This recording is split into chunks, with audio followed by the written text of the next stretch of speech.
Começamos. Bom dia, boa tarde, boa noite. Estamos no mais um Conversas Além do Prato. Voltamos hoje para falar de... Então, recentemente eu fui diagnosticado com a doença do século, a doença da sociedade do século. Eu fui diagnosticado com um transtorno de ansiedade, porém só focado na leitura e na escrita. Então eu tenho uma escrita ansiosa, eu leio de forma ansiosa e eu queria uma cura, Rafael. Eu quero me curar disso. Eu não aguento ser uma pessoa ansiosa na leitura. Para começo de assunto, eu vou começar com a ideia de que você recentemente foi diagnosticado. Não significa que você acabou... a partir do diagnóstico você se tornou Me ansioso. tornei ansioso. Você já era ansioso antes disso, mas tomou ciência, e só a partir do momento que tomou ciência vai poder fazer algo. Que é a minha cura. Eu quero a minha cura. Cura na saúde mental não existe. E é dever do profissional. Eu vou falar aqui. E você depois vai falar comigo ali da parte da nutrição, mas a cura na saúde mental não existe. Existe tratamento, existe ter ciência da doença, da situação que você está passando, né? Do seu transtorno, do seu sintoma, da sua síndrome. Eu não gostei de ouvir isso de você, porque eu quero minha pílula. Então, aí a sociedade, para onde a sociedade resolver o problema. E resolver o problema tem como. Nós temos que promover a saúde mental, não promover cura. Nós temos que promover uma saída para o sujeito. Entender que o transtorno não define o sujeito. Se você se define única e exclusivamente como um ansioso, isso não vai lhe ajudar. Mostrando quem é o Jean e que o Jean pode fazer para ler de forma menos ansiosa, escrever de forma menos ansiosa, rever a própria escrita, ler 10 vezes. Mas eu tenho que ler 10 vezes a mesma página. Será que ele está lendo 10 vezes a mesma página? Por hoje eu vou parar, porque eu sou seu amigo e não seu terapeuta, entendeu? Não vou te diagnosticar aqui. Os cuidados necessários você já está buscando e acho interessantíssimo que faça. Porém, de novo, o tema aqui é cura. Por que eu toquei nesse assunto? Recentemente eu vi uma discussão sobre uma nutricionista, mas muda o nome nutricionista e bota psicólogo, bota o que for. Não, mas é bom que a gente também fala do teu mundo, porque realmente aqui é a perspectiva da psicologia e da nutrição. Sim. É interessante. Como é que é essa questão de cura para algo um pouco mais tangível, que é o corpo? Né? Vamos lá. E aí, nessa discussão, o que havia? Havia uma nutricionista que ela fez uma denúncia de uma clínica que estava promovendo 2 pontos, né? 2 pontos. 1, tratamento de cura para pessoas com aumento de peso. E 2, preços abaixo do mercado, muito abaixo. Pacotes malucos que faziam preço abaixo do mercado. Beleza. A partir disso, a gente teve uma discussão em cima. E o mais engraçado foi que muitos nutricionistas foram contra ela, ou seja, falaram que ela estava perdendo tempo, ela não deveria ter processado, que o código de ética não sei o quê. E aí eu queria entrar um pouco nessas discussões sobre a promoção de cura, né? E aí vou dar uma perspectiva como do corpo, né? Como você falou. Cara, quando a gente fala de corpo, né, de problemas ligados ao corpo, né, a obesidade ou magreza extrema, né, alguns outros problemas ligados ao bulimia, são todos problemas que vão perpassar o mental, a maioria desses problemas. Mas assim, de uma maneira em geral, quando você trabalha vamos botar o obeso. Quando eu trabalho o obeso, eu vou pedir para ele fazer uma conduta. Então, eu faço a conduta e eu vou pedir para ele seguir. Diferente quando o médico dá um remedinho para o paciente, ele faz uma prescrição. Então, olha só a diferença. Quando eu prescrevo, eu estou falando assim, você tem que, né? Você é obrigado a tomar esse remédio. Quando eu faço uma conduta, eu falo assim, você deveria. Apesar de a dieta ser uma prescrição, não tem ninguém colocando uma arma na pessoa ou vigiando a pessoa para saber se o cara seguiu a dieta. Não, de verdade, nem no médico. Porque o cara pode sair de lá e falar, não vou tomar esse remédio. Ou ele tomar a primeira vez. Vamos pegar aqui a psiquiatria. Muitas vezes eu trabalho com pacientes assim. O sujeito ele vai apresentar situações em que ele vai poder ser trabalhado na terapia e está tudo bem. Alguns momentos ele vai precisar ser trabalhado na terapia e com a conduta medicamentosa. Aí eu preciso de um profissional como o psiquiatra.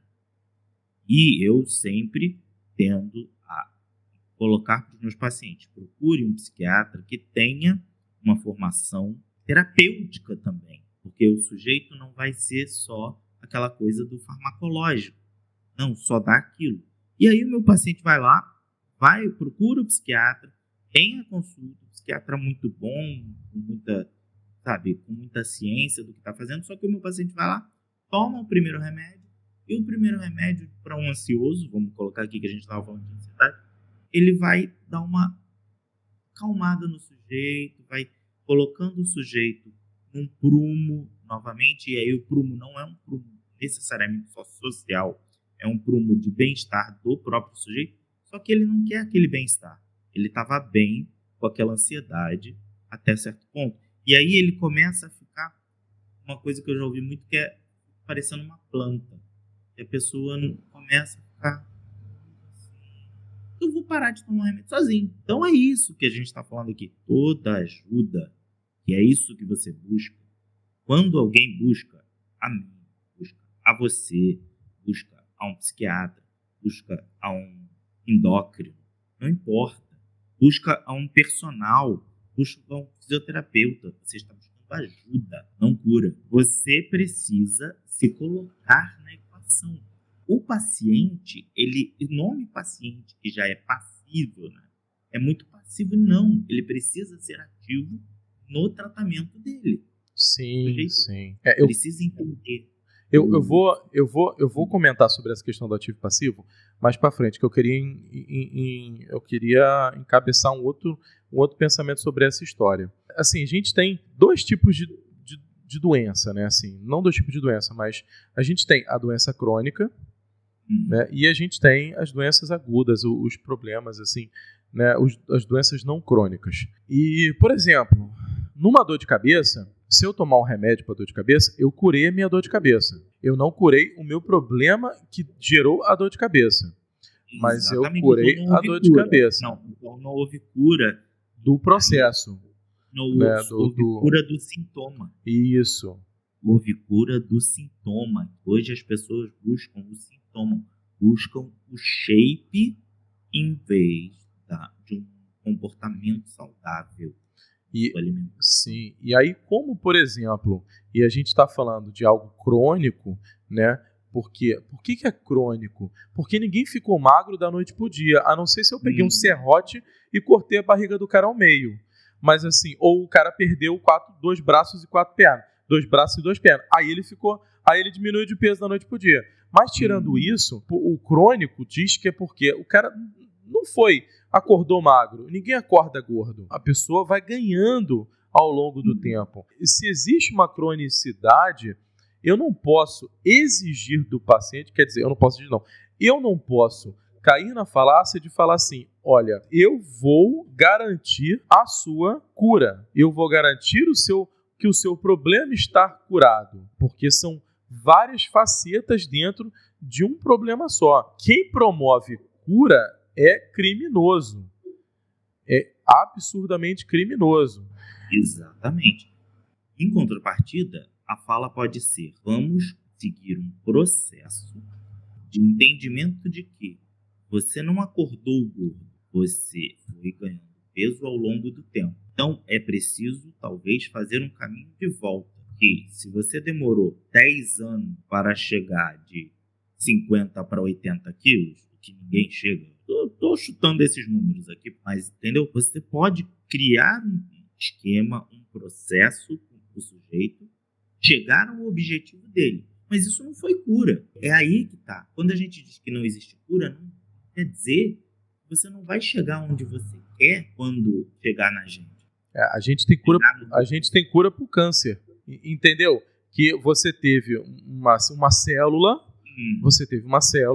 que se transformou, que virou um câncer, aí você pegou e matou a célula. Mas nada garante que você não terá outra célula. Mas aquele câncer específico, você matou. Se você não matou, deixou uma fagulha de uma célula, você não teve cura, né? Mas enfim, entendeu a diferença? Agora, a obesidade, a magreza, a depressão, ela não... Aí, olha, a ansiedade, a depressão ou outros transtornos mentais, a gente tem que pensar o seguinte: existe, durante o processo, um afastamento do gatilho. Você identifica o gatilho, inicialmente você se afasta desse gatilho, depois você vai fortificando o sujeito para lidar com esse gatilho. O que te trouxe o gatilho da ansiedade? O que te trouxe o luto, as ideações suicidas? Você vai, identificou, afasta o sujeito. Para de ficar jogando aquela luz gigantesca. Só para complementar aqui o que você está falando. E aí, quando você toma um remédio e você melhora do seu sintoma, mas você não teve a cura. Eu posso, por exemplo, tomar um remédio para ansiedade e deixar de ser ansioso. Mas se eu não modifiquei em 1% a minha raiz da minha ansiedade. Eu só tive um bloqueio porque algum fármaco, mas foi, digamos assim, uma parede que me impediu de andar para frente. Né? Eu estou andando ali para frente, numa estrada, e aí chegou uma parede no meio do caminho e eu parei de andar. Então, o fármaco ele fez isso, ele botou uma parede no meio do caminho ali. Mas eu não ganhei cura, não me curei da ansiedade. Simplesmente botaram uma parede ali na minha frente do meu problema. Olha só, saindo aqui da saúde mental um pouco, aqui, psicotrópicos, né, de você tomar um remedinho ali para curar a tua ansiedade. Se você tem algum tipo de infecção, você vai lá e toma um antibiótico, matador de vida, antibiótico. Não é? Antivida. Você toma, legal, toma esse antibiótico, porque é algo muito punk, muito grande. Seu organismo vai criar uma resistência daquele antibiótico. Sim. Sim, acontece com os tarja vermelha e os tarja. Você precisa, vou ali na farmácia me automedicar. Você precisa do acompanhamento desse psiquiatra, no caso, que ele vai te dizer o seguinte: você precisa da dosagem X para esse nível que você tem. E aí, amanhã ou depois, daqui a 3 meses, 6 meses, você precisa voltar nesse psiquiatra, porque aquela dosagem, devido aí, tem algo que talvez sua contribuição vai ser gigantesca, gente, que tem a ver com o peso do sujeito, tem a ver com um monte de coisa, que o teu organismo vai absorver aquele remédio diferente e que ele não vai fazer mais o mesmo efeito. Então não é, eu vou ficar aqui, eu vou tomar a sertralina o resto da minha vida, eu vou tomar o resto da vida, a fluoxetina. Entrando na minha análise, né, da parede lá, que o cara tá andando e vê a parede, ele aprende a escalar a parede, meu irmão. Né? Ou o muro vai ficando menor, o muro vai se destruindo, aí chega uma hora que eu consigo ultrapassar a minha parede. Exatamente. Então por que você vai ficar preso a uma mentalidade? Preciso modificar a mentalidade, perceber, ter uma autocrítica e, às vezes, nem só uma autocrítica, uma análise do seu ambiente adoece. Preciso fazer os dois. Sim. Não é só se vitimizar e dizer, é meu ambiente que me adoece. Mas você tá ali. É uma crítica que eu sempre faço, né? Que eu sempre faço é porque a sociedade em si, hoje, ela é uma sociedade enferma, né? Aliás, o ser humano por si só, ele, ao transformar a sua convivência em sociedade, ele vai trazer os seus problemas que são pessoais, esse problema ele vai ser extrapolado para a sociedade. Então, assim, a sociedade por si só, ela nasce, quer dizer, ela ganha os problemas do ser humano desde o primeiro segundo em que a sociedade existiu, lá sei lá quantos mil anos atrás. Jean, eu não sei explicar em palavras o quão feliz eu estou com a sua fala. Porque essa fala define que a sociedade é feita de indivíduos. Sim. Então, se você trabalha você está trabalhando a sociedade. Sim. É exatamente disso que se trata. Quando a gente trata um indivíduo, a gente está tratando a sociedade. Esse indivíduo maltratado vai maltratar a sociedade. Cara, tem um termo que eu acho muito bonitinho, que é a pessoa terapeutizada. Cara, eu achei lindo esse termo. Eu gostei, eu achei fofinho. Eu vi outro dia num vídeo, e um vídeo, uma menina falando sobre que tipo de homem ela queria. E ela queria um homem, ela não queria um homem forte, ela queria um homem terapeutizado. Eu achei aquilo lindo. Gostei. Por quê? Porque ela entende que seres humanos têm suas questões. Não vou nem chamar de defeito aqui, tem suas questões. Sim. E é isso. É entender, eu não sou perfeito. Eu, Rafael, não sou perfeito. O Jean não é perfeito. O Jean estava lá lendo, escrevendo e percebeu umas situações na leitura e na escrita dele. Falou, peraí, isso aqui não tá legal para mim. E aí é que tá. Você, Jean, precisou olhar e falar, tá ruim. Pode muito bem sua filha, sua esposa, eu trabalho tecnicamente com você, ou outra pessoa em volta, chegar para você, isso aqui não tá legal. Sim, tá? sim. Só que se o Jean não enxergar que tá legal... meu irmão, ferrou. Então, Rafael, o dono da doença... da minha voz, lembra do negócio da minha voz que eu falo às vezes muito alto? Uhum. Começar a pensar, falar um pouco mais baixo, ou de uma outra forma, uma respiração, tal.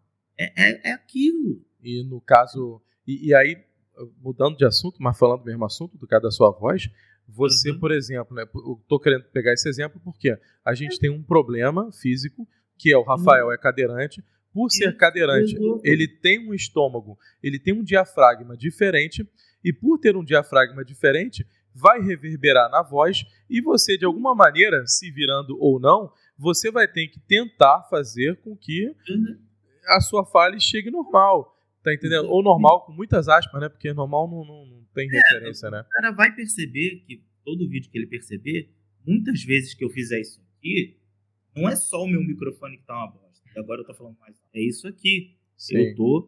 É a minha respiração. Muitas vezes eu vou parar. E não é, porque eu tô sedentário. Porque eu tô sedentário. Eu poderia estar fazendo esse exercício? Poderia. Deveria.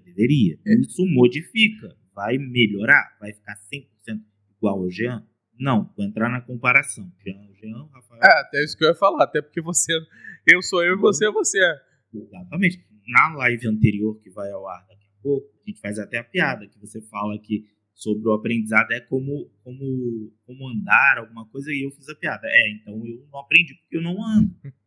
Então eu não posso me comparar ao Jean. 2 homens brancos da faixa dos 40. É o que nós temos de conexão. Trabalhamos com saúde. Dezenas de coisas de conexão. É bípede, eu não sou. É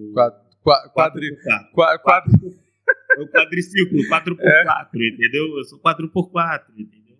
Então, é isso, e tá tudo bem. Aí, voltando para a ansiedade, é isso. O Jean vai ler, o Jean não vai ler? Não, o Jean vai ler. Se ele vai ler, ele precisa trabalhar os gatilhos da ansiedade dele durante o assunto que ele está lendo. Porque se o Jean estiver lendo política, ele vai ler com um viés. Se o Jean estiver lendo religião, ele vai ler com outro viés. Se estiver lendo sobre o Pinguim, Batman, ele vai ver com outro viés. Entendeu? Isso vai influenciar a perspectiva. Com certeza. O que eu queria incluir nessa história toda é que eu falei que o ser humano, ele vai...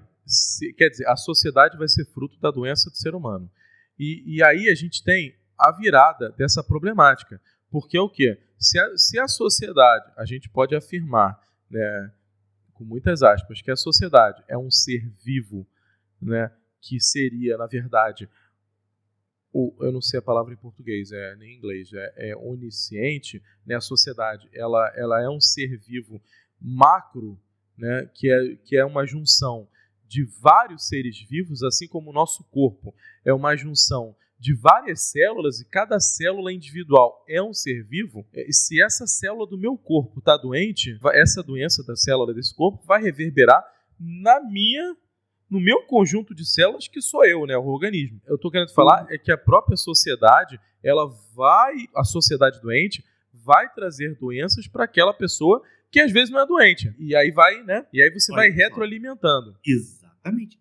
O sujeito é produto e produtor da sociedade. Sim, exatamente. Ou seja, a sociedade vai, se eu permitir me adoecer, e com a produção dessa doença, eu vou produzir a mesma doença, eu vou continuar o ciclo, ou eu vou criar uma segunda doença. Entendeu? E que eu vou adoecer um outro sujeito que vai adoecer de outro, do outro. E esse é o ciclo da doença. Porém, a saúde mental vai promover o ciclo de emanação de saúde, que não é cura. Eu estou estressado com o meu... A gente fala muito de trabalho, mas com o meu local, o meu ambiente. O meu meio ambiente em que eu vivo está estressante. Por que está estressante? É preciso entender que você não muda o outro se entender também mesmo e mudar por ele. Você sabe que eu quero abrir um parênteses, nada a ver, mas eu acho que você vai gostar. Eu tenho conhecidos, né? E eu tenho um paciente que ele tem síndrome do intestino irritável. E eu tive que fazer essa analogia com ele. Eu gosto muito de fazer essa analogia do intestino irritável para comentar isso que você falou, que é o seguinte: olha o nome, síndrome do intestino irritável. O que ele aconteceu com ele? Ele está irritado, cara. Ele está irritado. E você está dando alimento que está irritando ele. E aí eu falei assim para ele: vem cá, me mostra como você fica irritado. Me mostra, assim, fisicamente. Vai lá. Tem alguém te irritando. Tem alguém, irritando você. O que você vai fazer? Você vai dar um soco na pessoa, se pudesse? Né? Se pudesse dar um soco, você daria um soco na pessoa que está te irritando? Aí ele, daria.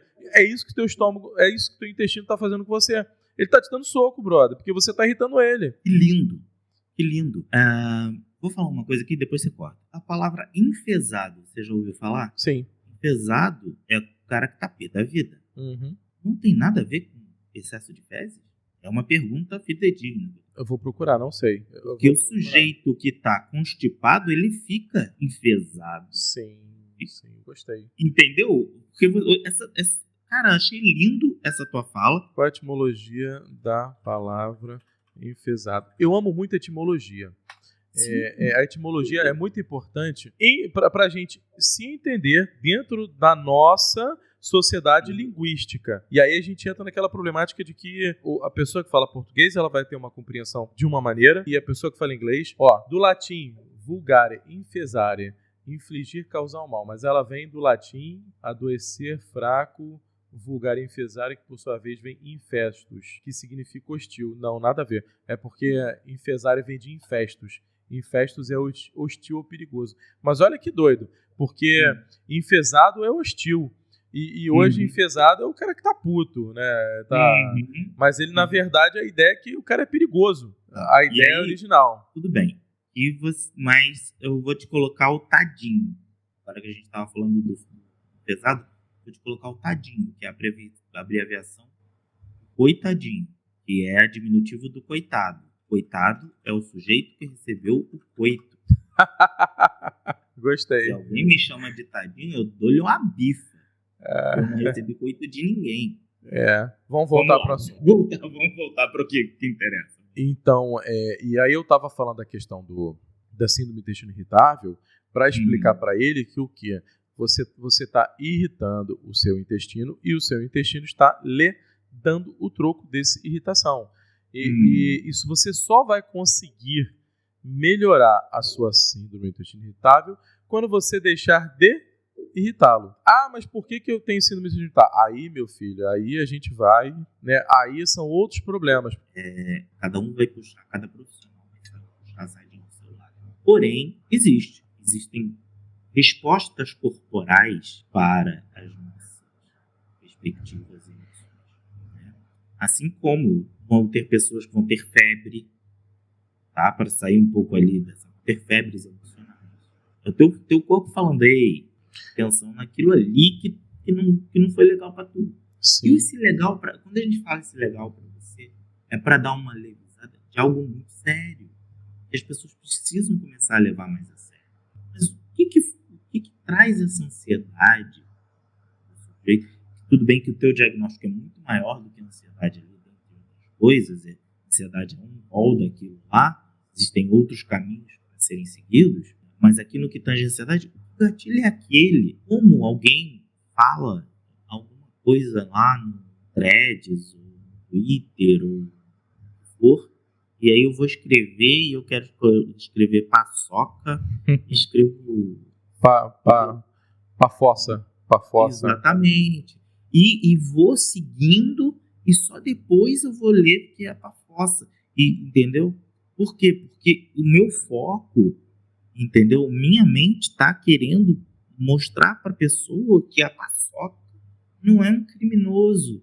E na verdade, eu já tô lá na frente, né? E ainda tô escrevendo a paçoca lá, puto da vida. E eu já tô lá na frente. Então, esse é um dos grandes problemas da ansiedade, porque você tá lá na frente do negócio que, enfim, você tem que trazer pro presente, né? E sem querer patologizar demais, todo mundo vai ter um grau de ansiedade sempre. Que tá tudo bem, só precisa ser identificado e trabalhado, tratado, às vezes em alguns momentos sozinho ali. O que eu posso fazer com isso? Posso trabalhar, posso entender por que aquilo está me fazendo aquele mal. E será que é mal mesmo? É a história do Rabino. Eu já te contei a história do negócio do Rabino lá. Do Rabino, uma criança chega para o Rabino e fala: Rabino, como você consegue dormir com essa barba desse tamanho? Você cobre a barba ou você deixa a barba fora do lençol? Rabino, você sabe que eu nunca pensei nisso? Beleza. Passa o dia, chega a noite, o Rabino vai dormir e deita, cobre a barba. E de repente cobre a barba. E depois cobre a barba. Chega no dia seguinte, ele chega para o aluno e fala: você é complicado. Chama o garoto até de diabinho, né? Na historinha que o Rabino falou. Porque eu não dormi a noite inteira para algo que não era um problema para mim. Que agora virou. Agora virou. Você trouxe esse problema para mim. Mas o Rabino aceitou aquilo como problema e não dormiu uma noite inteira. Ele podia ter apertado dane-se e... Exato. Como ele fez a vida inteira. Mas alguém jogou ali e falou isso aqui. Aí virou um problema para você. Gente, se não é um problema para você, agora se for, aceite. Não chegue, sabe? Não, vamos seguindo em frente, segue o jogo. E aí você tá lá com uma mala aqui nas costas. Se você aqui, o que é alguma coisa que a gente fala nas nossas lives, bateu em você e você viu como um problema, trabalhe. Não viu como um problema, segue o jogo. Se tá atrapalhando... Por mais sério que seja, por mais sério que o Rafael ache, por mais sério que o Jean ache que seja problemático, que você precisaria tratar, é só a nossa visão profissional. É só isso. É aquela questão, né? Tem que atrapalhar você, né? Tem que atrapalhar de alguma maneira, tem que estar atrapalhando. E aí você se perguntar, só para te cortar, e aí você se perguntar por que tá te atrapalhando. Exatamente. Não, mas é exatamente isso. É você se perguntar, e aí não é essa coisa quase egocêntrica de que tá atrapalhando a mim e o outro, não sei o que. Você precisa entender o seguinte: se tá atrapalhando você, tá atrapalhando o seu meio, aí você não vai só, você vai entender e eu vou me modificar, ou eu vou me retirar desse meio que eu estou adoecendo. Eu estou adoecendo aquele meio.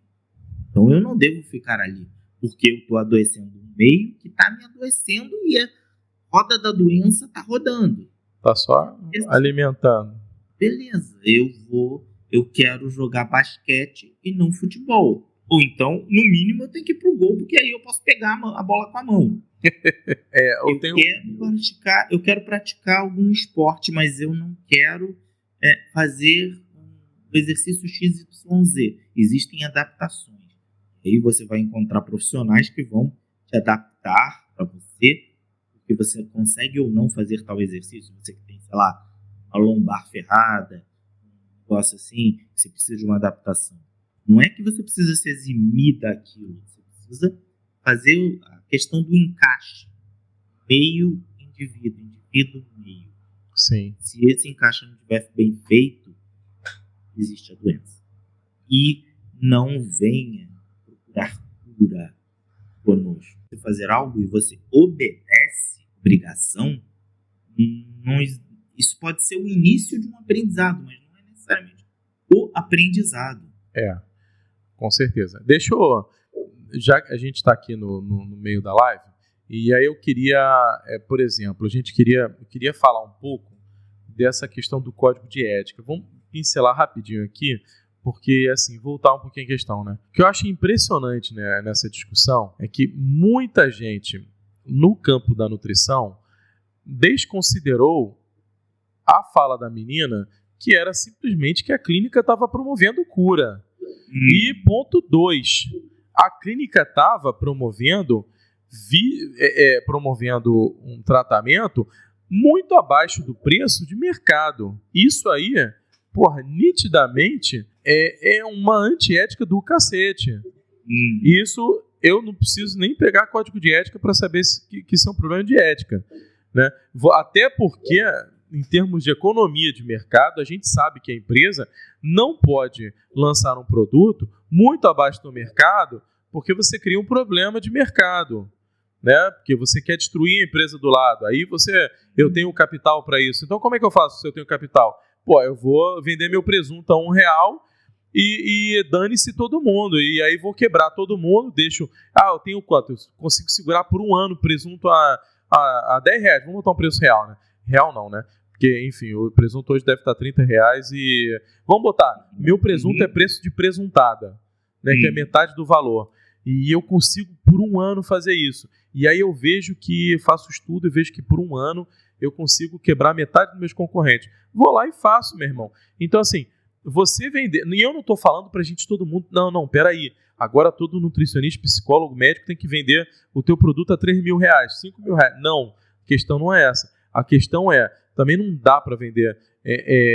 Você como clínica, não dá para você também vender um produto muito abaixo do normal, porque você sabe que você está fazendo isso não com intuito social. Você não está com o intuito social de receber aquela pessoa que não tem dinheiro para pagar o tratamento. Você está com o intuito única e simplesmente de você ferrar com os amiguinhos do lado.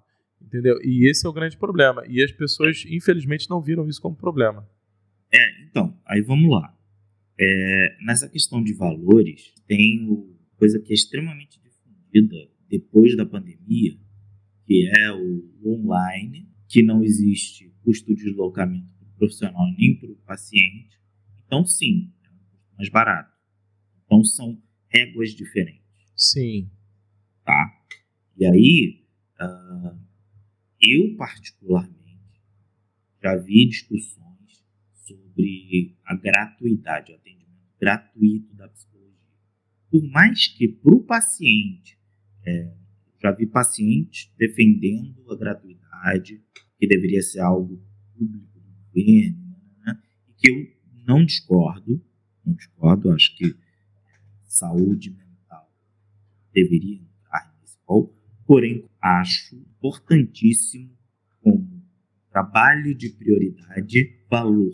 Sim. Colocar valor nas nossas profissões. Sim. Porque prioriza o sujeito o que eu vou fazer? Vou pagar X uma caixinha de cerveja, vou pagar X pro Jean fazer um acompanhamento. Porque entra uma questão que eu não quero muito entrar aqui, mas eu posso só pincelar, que é o seguinte: a qualidade do atendimento, ela muda. Então, eu sempre bato na tecla na questão de quantidade versus qualidade. Tudo bem, você pode, numa produção de produto, de coisa. Eu tenho uma produção de 10 mil itens. Aí eu quero produzir 20 mil. Para eu produzir 20 mil, eu preciso dobrar minha produção. Para dobrar minha produção, né, eu preciso ou investir em técnica, investir em tecnologia, ou, enfim, em algum momento eu vou ter que aumentar o preço. Se eu não aumento o preço, eu diminuo, tá entendendo? Eu diminuo o meu preço, eu obrigatoriamente tenho que diminuir a qualidade do meu produto, porque eu não consigo fechar a conta. Isso eu estou falando em termos de produto, né? Produção, por exemplo, estou fazendo sonho, eu faço panetone, entendeu? Por exemplo, panetone. Vamos falar, deixa eu falar de panetone, que panetone é legal falar. O panetone ele precisa de 3 dias para você fazer uma fermentação direita. E aí, esse panetone de 3 dias de fermentação, ele vai promover um panetone maravilhoso. Pô, mas olha só, 3 dias fermentando, imagina 1 tonelada de panetone segurada dentro de uma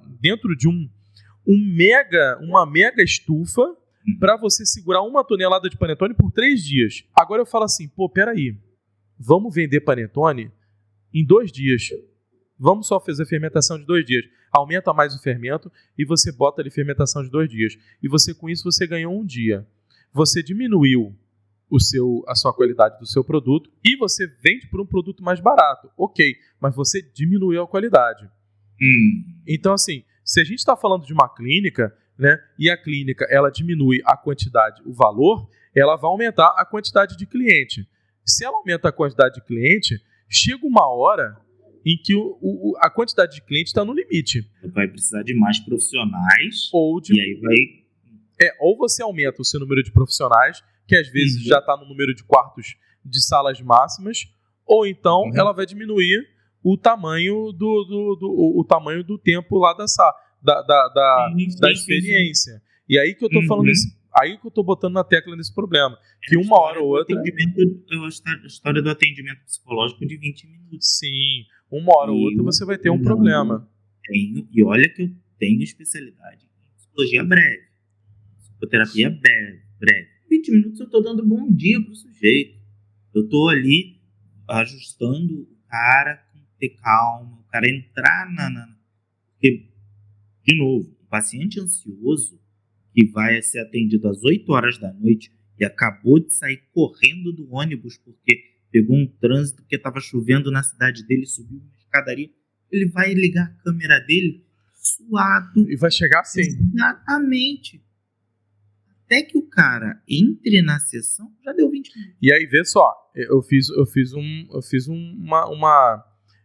visualmente, né? Então, ele vai entrar assim. Mas aí, olha, parem para pensar, quem está enxergando.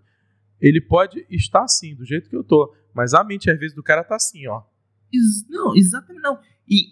Mas nesse exemplo que eu tô dando é exatamente isso. A mente já controlou o sujeito que ele tá com essa cara de desculpa, e pedindo desculpa pelo atraso de que não sei. Aí o rapport, a entrada do sujeito na terapia precisa de humanização.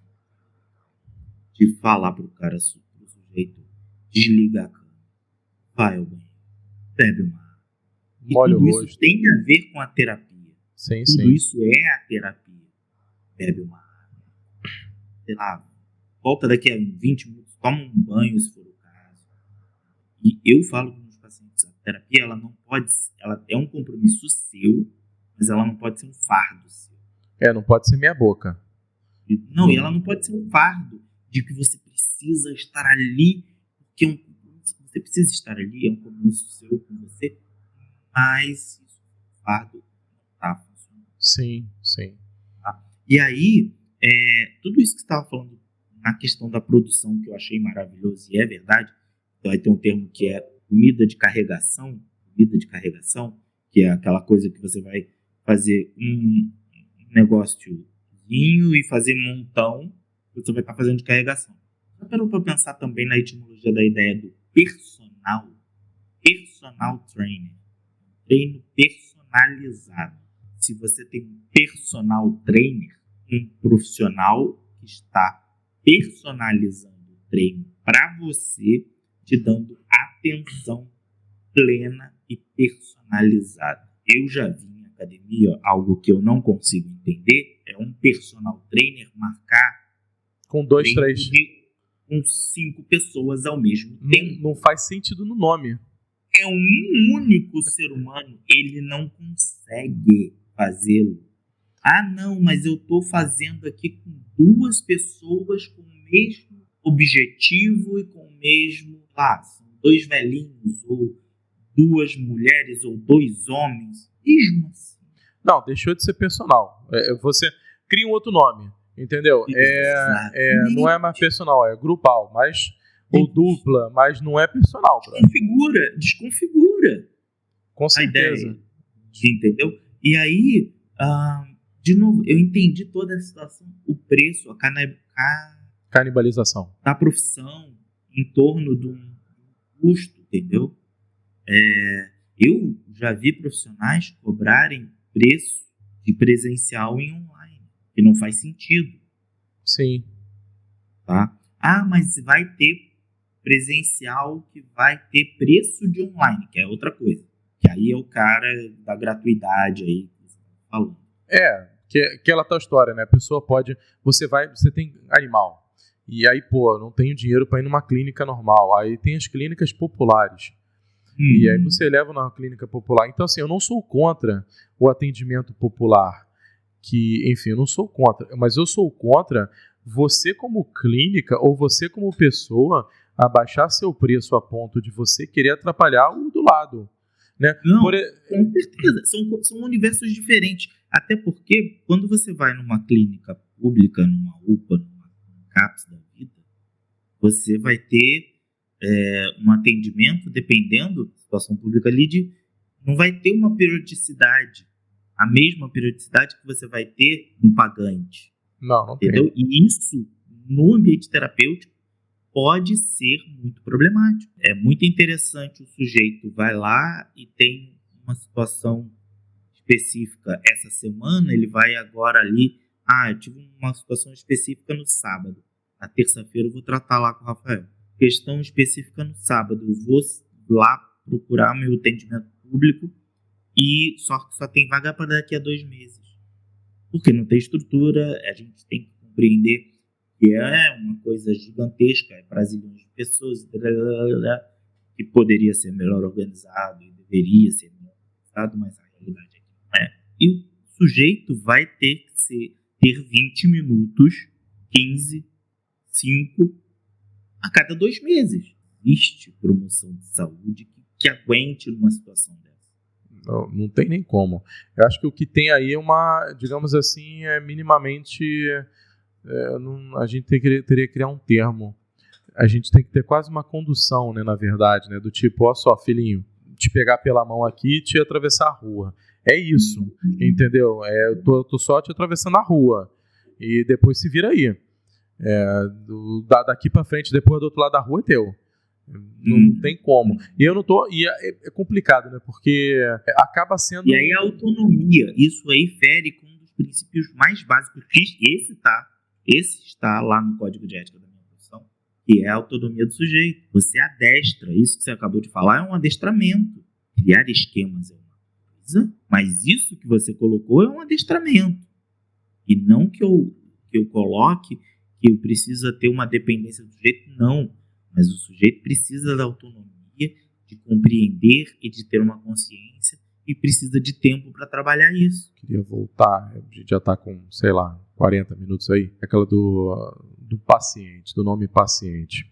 Tem uma definição muito boa, quer dizer, definição não, eu escrevi sobre isso na minha última pós que eu fiz, que é o seguinte, a minha compreensão sobre o que é o atendimento na nutrição, o que é um atendimento na psicologia e o que é um atendimento na medicina.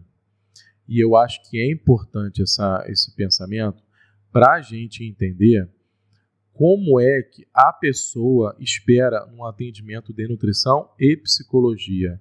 E isso eu acho importantíssimo. Porque assim, hoje você falou da questão do paciente.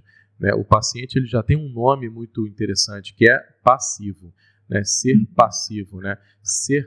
Ter paciência. E, na verdade, a gente tem 2 tipos de trabalho. Né? Você tem a busca, e eu não vou falar cura, mas você tem a busca do problema, né? De sanar o problema, estancar. E a gente tem ativa, a forma ativa e a forma passiva. E aí eu queria explicar um pouquinho, porque eu estudei muito isso. Quando você vai no médico, o médico por si só, a forma como o médico foi elaborado dentro da sociedade, que é a cura da dor de cabeça, e você vai tomar um remédio, isso é uma busca passiva do problema. Tá? O que é uma busca passiva do problema? Você foi até o médico, ele te deu um remédio para dor de cabeça, e o remédio para dor de cabeça fez todo o trabalho. Você fez assim. E aí o remédio... Essa busca ela não precisa ser necessariamente passiva. Ela é passiva quando ela é feita dessa forma. Isso. Você está exemplificando. E aí o que eu quero falar, geralmente, pelo menos na nutrição, na psicologia também, acredito, mas geralmente o que acontece? A sociedade ela tem uma expectativa muito medicamentosa.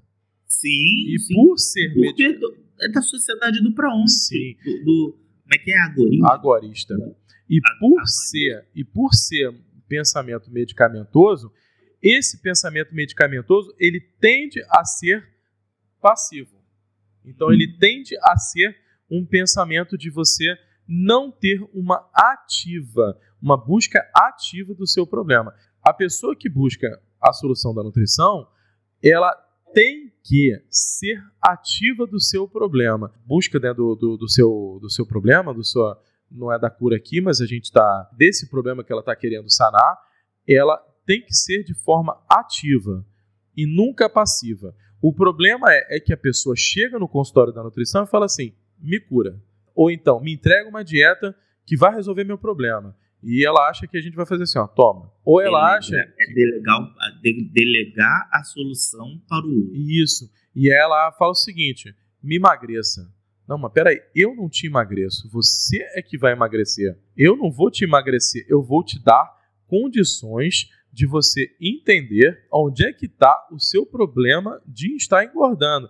Quem vai emagrecer é você. Por isso que a gente não trata, por isso que a gente não cura. Assim como quem vai entender que você está ansioso, é você que vai ter que tratar a sua ansiedade.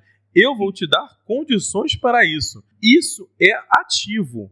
Ou seja, a pessoa precisa levantar a bunda da cadeira e ir buscar a solução do problema. E não sentado, comer uma pílula e né, acabou a dor de cabeça. Você falou perfeitamente isso.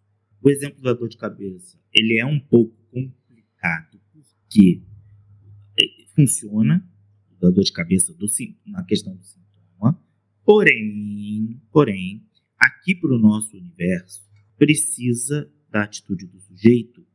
É como eu falo para muitos pacientes. Se algum estiver assistindo vai lembrar, eu falo o seguinte, nada que eu proponho na terapia é fácil. Tudo tem a ver com mudança. É isso que eu promovo. Aceitação, identificação para o bem-estar do sujeito. Nada que eu vou propor será fácil. A parte mais difícil de todo o trabalho é com o paciente. Quanto o paciente não compreender que quem ativamente utiliza-se da mudança, faz a mudança acontecer, é o paciente, é o sujeito, não é o profissional, não é a pílula. A gente só dá arma. A gente só dá as armas, mas quem vai combater é você. Perfeitamente, a gente só dá as armas, as ferramentas. Quem vai construir a casa é você. Eu te ajudo, eu te digo aqui, olha, as ferramentas são essas, vamos criar o projeto juntos. Sim, vamos criar o projeto juntos. E aí é que está. O projeto do Jean vai ser um, do Rafael vai ser outro. Quando eu estiver ajudando o Jean, eu vou ter que ajudar de uma forma. Quando eu estiver ajudando outro homem na faixa dos 40 com ansiedade, vou precisar fazer outro. Às vezes eu preciso mais de cimento num ponto da casa, o outro precisa mais de sapata, fazer a sapata no outro ponto. Exatamente. E cada casa vai ser única. Apesar do sintoma ser o mesmo, todos vão ser uma casa. Vamos lá. Você precisa as manguinhas E trabalhar. cair no campo e trabalhar. E trabalhar. Que essa sociedade do agora, sociedade do Ozempic, para nutrição é o do Ozempic, né? A galera agora tudo que é Ozempic, porque emagrece. E realmente emagrece. Ele emagrece. É a sociedade do Prozac, que teve alguns anos atrás, que era... existe um livro que chama Geração Prozac. Geração Prozac. Sim. Que é a galera que vou tomar... Dá uma bolinha. Pô, me dá uma bolinha. Quanta gente não me procura... Pô, e o remédio? Você não vai procurar... Mas essa não é a minha especialidade. Mas até mesmo, Rafa, a pessoa sabendo que psicólogo não dá remédio, ela ainda assim, ela busca no psicólogo um tratamento passivo. Ou seja, você que vai arrumar os problemas dele.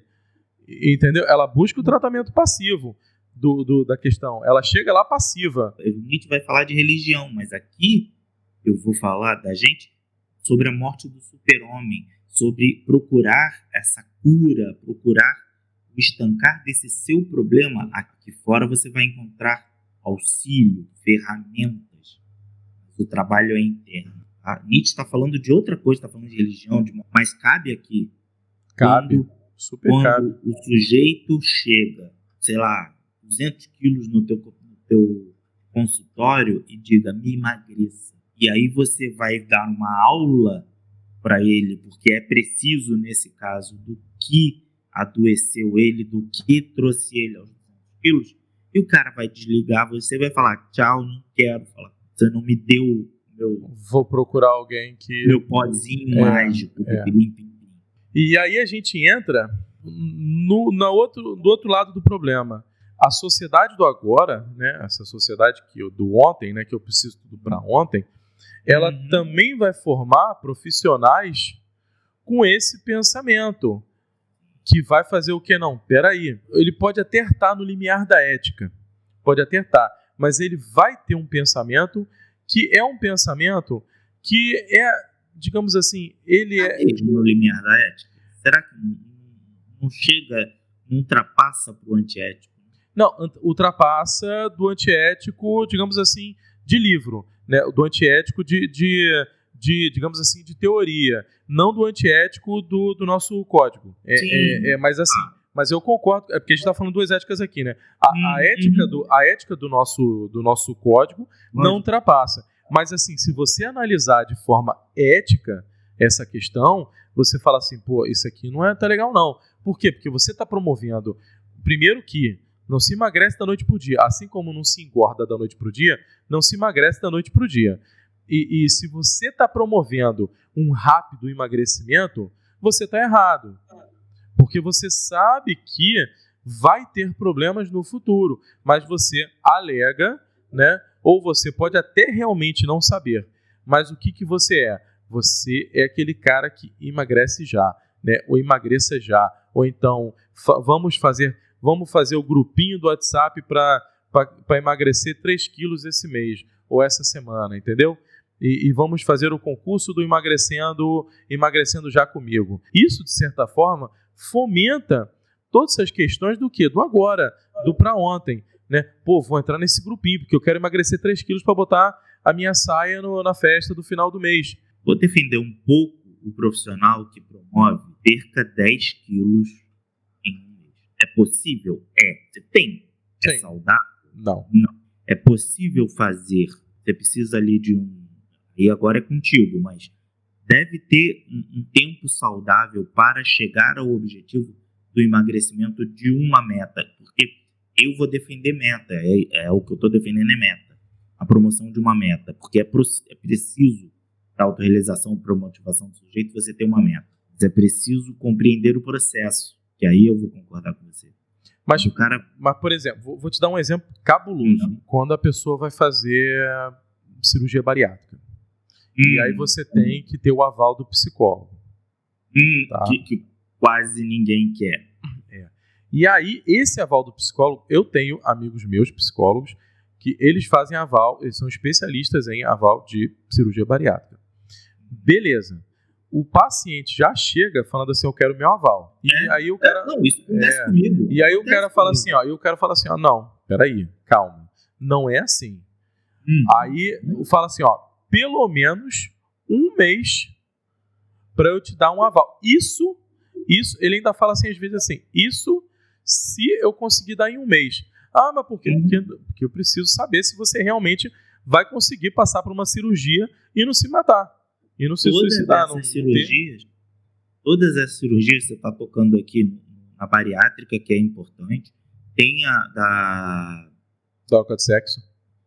Da transição. Eu já tive pacientes que me procuraram. Transição para bariátrica. E eu explico. Eu preciso de, no mínimo, em alguma coisa entre 5 e 10 sessões. Para você começar a entender o paciente. Para eu te conhecer, te entender, porque existem implicações. E, após a sua cirurgia, eu preciso também te acompanhar por um tempo para entender os efeitos, porque é uma transição corporal. Sim, e aí da sua autoimagem, eu preciso entender a tua expectativa anterior. Sim. E aí o sujeito não quer. E eu preciso ser honesto. Eu poderia chegar, não, tudo bem, eu faço, mas eu preciso de 5 sessões contigo. E aí no final eu vou te dar aquilo ali sim. E o sujeito vai ficar olhando pra minha cara e vai, ok. Vai descobrir no Google quais são as respostas certas para eu dar o laudo. Não, e aí, calma aí, só para fechar isso aí, que esse assunto é extremamente interessante e rico para as pessoas compreenderem, que ao final disso, o resultado pode ser que você não está pronto. É isso que eu ia falar. Ainda não está pronto, que quando você for lá e tirar 100 quilos que você precisa tirar porque o teu coração não está mais aguentando, você vai olhar para você e não vai se reconhecer e vai se matar. Você vai se matar. Eu tenho casos assim. Não é porque eu não quero te ajudar que você não está pronto para se ver da maneira que você precisa e quer se ver. Concordo, porque aí, por exemplo, o cara já chega vendendo assim, ó, é você que dá laudo? É você que dá laudo de tal coisa? Aí sim, não, então, olha só, em 1 mês você me dá o laudo, né? E como ele entendendo que o laudo é aprovação. O laudo é isso aqui, ó, é sim ou não. Ele não entendeu, ele tá querendo, é você que me dá a aprovação? Entendeu a diferença? Ele fala laudo com a seguinte frase, é você que me aprova? Ah, não, beleza, em 1 mês você vai me aprovar? Entendeu? E não é assim. E a gente sabe que tem profissionais que falam, não, eu vou te aprovar, não se preocupe, eu vou te aprovar. Ou então, enfim, tá aqui, toma aqui. Mas, de certa forma, essas questões ligadas à aprovação, que eu chegar e falar, olha, no mínimo 2 meses, sei lá, 10 sessões, 15, a sessão que for, ela também está ali envolvendo num processo agorista, num processo de agora. Porque a pessoa, ela demorou 20 anos para engordar, né, os seus 150 quilos, mas ela, no momento que ela entendeu que ela vai fazer a cirurgia, ela quer a cirurgia para agora.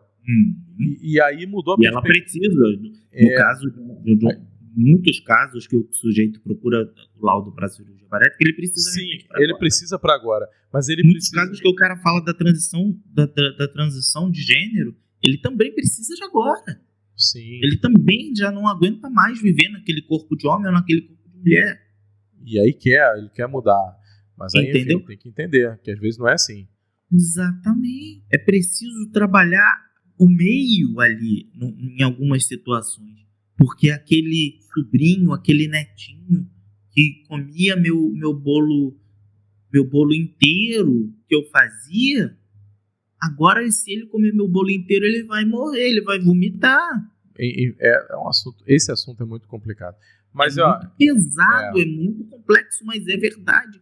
Então, calma aí. A gente quer te ajudar. E dizendo não, eu tô te ajudando. Dizendo não, você tá ajudando. Isso é verdade.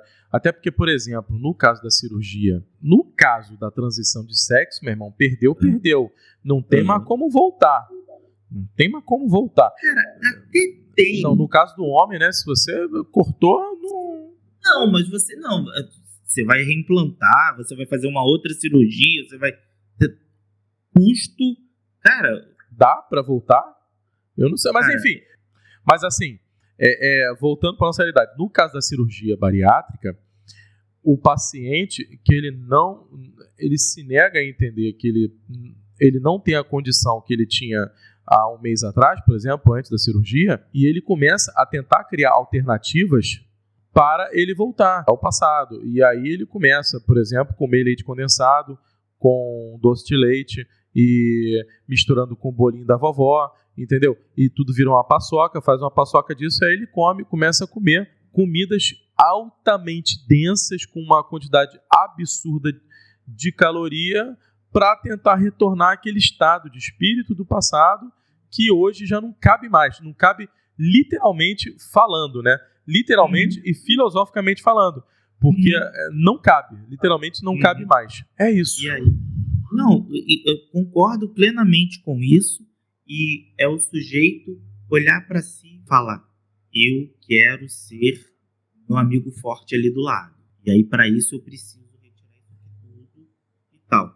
E aí, ele retira todo o peso extra, faz a lipoaspiração, faz a bariátrica, faz um monte de coisa. Ele vai olhar e vai falar: mas eu estava esperando que eu fosse ficar daquele jeito ali. A expectativa precisa ser extremamente bem trabalhada nesses casos em que a gente está. Sim. Preciso compreender por quê. E não é julgamento, é uma linha tênue, sabe, extremamente frágil. Se você me procura, eu vou te dar a minha análise, baseada nos meus estudos. Julgamento jamais. O que você quer fazer com a sua vida é tua. Sim, sim. Mas eu, como profissional, não posso promover um malefício a você. Se eu vejo que você vai olhar no espelho e está claro, você está me mostrando que você não vai ter condições de enfrentar o processo, enfrentar o que você vai ver após aquilo que você vai fazer, eu não posso avalizar isso, certo, gente? Certo. Nem eu nem você. Não, certíssimo. Se eu tô com um paciente XYZ e esse paciente, por exemplo, tá com uma doença, diabetes, e aí eu vou falar: olha só, açúcar para você não pode comer mais açúcar, mas eu não vou pegar uma arma, vou botar na cabeça dele e vou falar assim: não coma açúcar. Então, são coisas diferentes, porque cabe a ele entender que ele não pode mais comer açúcar, né, no caso da diabetes. Mas enfim, eu concordo contigo, é exatamente isso, o julgamento não. E aí o cara fala assim: pô, doutor, eu comi o açúcar, eu não vou julgar, mas eu vou falar: ó só, esse açúcar aqui, dessa maneira que você está fazendo, pode ser que dê problema por conta da periodicidade. Aí eu estou falando, né, de outras coisas, mas assim, isso pode ser um problema. Agora, julgar jamais. Acho que julgar a gente não tem essa condição. Exatamente, mas sabe aquele esquema que eu te falei, que é necessário você dar uma aula para o sujeito no momento? Aí é que não mora o julgamento. Você está explicando o seguinte: se você entrar nessa piscina gelada, você vai sentir frio. Sim. Piscina gelada é perfeito. Vai sentir frio. Mas eu quero. Então... não, mas eu quero. Ok, eu quero. No que tange uma cirurgia bariátrica, uma cirurgia de transição, isso a gente já não pode. Sim. Eu, como profissional, não posso chegar para você, deixar você entrar nessa piscina fria, abrir o portão. Não é deixar você entrar. Eu não posso abrir esse portão. Porque depois, se eu tenho a chave. Porque depois você não sai da piscina, né? Também tem essa, né? No caso da cirurgia. Você entra na piscina e não sai. Exatamente. Você não vai saber. Você não vai enxergar a escada. Você vai estar lá, vai morrer de frio, de hipotermia. É por aí. Vamos terminar? Já tem uma hora uma hora e pouco. Não, hoje ficou muito bom. Hoje, para mim, foi uma das melhores.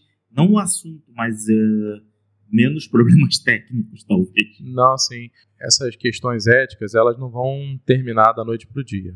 E elas sempre vão perpassar os problemas da própria sociedade, né? Porque a sociedade, ela tem um código moral E esse código moral vai perpassar, muitas vezes, problemas éticos que estão na profissão, que estão no indivíduo, né, que estão ali, enfim, no conjunto.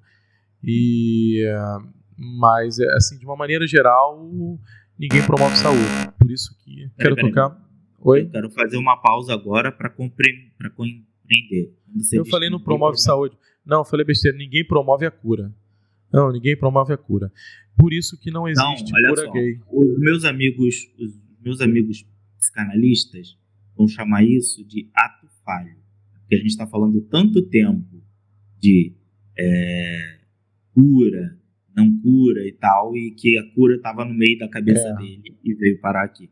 Entende como é sim. A nossa que maravilha de esponja que a gente tem aqui dentro, e que dentro dessa Maria, passando por essa maravilha de esponja, existe uma coisa chamada mente, e que daqui a pouco ele já está com fome, porque já aqui pra gente, no nosso universo, são meio-dia, entendeu? A gente já está com fome aqui, a gente já está cansado já. É isso. Porque você vai ver aí no final disso tudo 1h e cacetinho, mas a gente ficou aqui pelo menos umas 2 horas brincando aqui para isso aqui sair o melhor possível para vocês.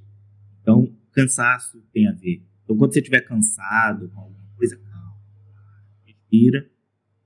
Quero lembrar alguma coisa que eu não consigo lembrar. Quando você esquecer, você lembra. Você parar de se cobrar de lembrar, você vai. Só porque eu adorei o gancho para usar isso. Sim. Não, é isso. Muito bom. Se vocês gostaram, curta. Foi uma live um pouco técnica, né? Assim, de uma maneira geral foi bastante técnica, mas foi fluida. Realmente teve assuntos um pouco mais pesados, né? Mas é o que acontece conosco no nosso setting, né?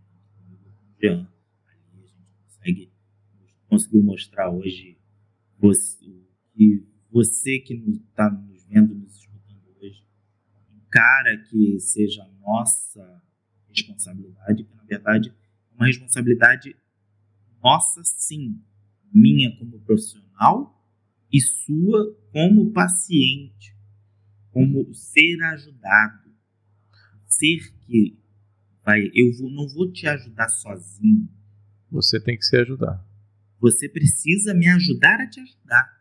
Isso. Porque se você não quer compreender aquilo que você precisa fazer para o seu melhor, você só está perdendo o seu tempo e o meu. Com certeza. Fechou lindamente. Grande beijo para todos. E nos vemos até a próxima. Até a próxima, pessoal. A próxima é o quê? Nós já vamos falar do Huxley? Sei lá. Não sei. Estamos lendo, ouvindo livros agora para mexer. É verdade. A próxima a gente vai falar sobre Admirável Mundo Novo. Como seria bom se eu tivesse um mundo meu, né, da minha maneira, do jeito que eu quisesse fazer, né? Seria admirável, né? Não seria admirável se eu fizesse o mundo à minha maneira? Senhores, eu vou deixar isso para a live lá, mas quando nós vamos comentando, leiam esse livro que nós lemos, no caso eu vi, porque sou pessoal do áudio, prefiro o áudio, funciona comigo o áudio. E entenda, se o seu aprendizado é de áudio, vá para o áudio, se é de leitura, vá para a leitura. Esse livro é maravilhoso, é interessantíssimo. E tem conexões que eu vou comentar na live com outras mídias, com outras situações. Vai ser legal. Ou do Huxley, né? Acho que é Huxley. Huxley. Eu sou brasileiro, eu sou igual o Caetano, falou MTV. É isso aí. Tchau para todos. Valeu.